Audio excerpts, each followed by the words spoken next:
And here we go. I love it. So here we have our custom setup. As you can see, our ceiling, that's why we cut it smaller. And we'll be making another one out of the rest of the pieces. Hey everyone, for this video, we're reviewing this garage shelf. Let's show you guys what you get inside the box. This is what it looks like. You have a lot of pieces, but it's basically like, I don't see any bolts or anything that you have to thread in. Basically the most annoying part is hammering these little plastic pieces into the bottoms of these pieces, but so far not bad. So my friends, this is what it looks like before you customize it and do it yourself. So yeah, this is how it's gonna look. Now we're doing it a little different. We're doing it upside down right now because I have a special project that I'm using this with. So I'm gonna be taking it completely apart again, multiple times for what I'm doing with it. But you guys get an idea how it looks. You put your trays on in here, and of course you'll lock them down with the little holes here. They give you some screws in your brackets. But it's easy to put together. It's just time consuming. There's no like bolts and screws you gotta like get underneath. You basically just hammer everything in. But overall, I'm very happy with this. I have no complaints. I also do want to point out that you can keep these smaller shelves. So there's tons more to go. But if you don't want to go high, you can actually leave it like this. So we could put one of these trays down at the bottom. We can also put more in the center. So you can space it out. You can put them closer together. So basically you can put these closer together by just putting pieces in between. So we put a piece in between here. So we could turn this into a 3-tier shelf. And then we can go ahead and make a whole nother shelf with the other pieces. So again, this is an amazing do-it-yourself kit. And I love it. I love that you can, like, if we wanted to stop here, we could just have it a 2-tier shelf where it's, you know, we got high stuff that we want to set up, and then we could set stuff on here.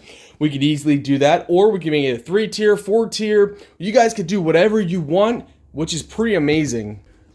Also, for those people who want a shelf that, you know, stuff can't fall down through like these, I noticed that they provided these cardboard cutouts.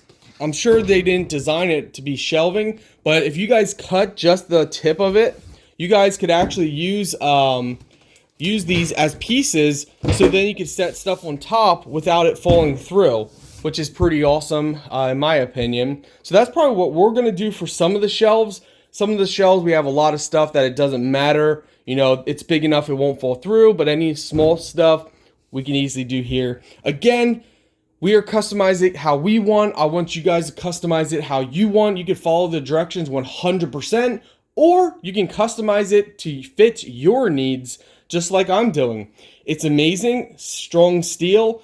I don't have complaints over it. I'm not a person who looks for, I don't look for things that have to be perfect. This is not going to be perfect. You guys can make it perfect, of course, but I'm just doing it how I want to do it. And I'm very happy with this kit. So a little update. We went ahead and we added another shelf in the center.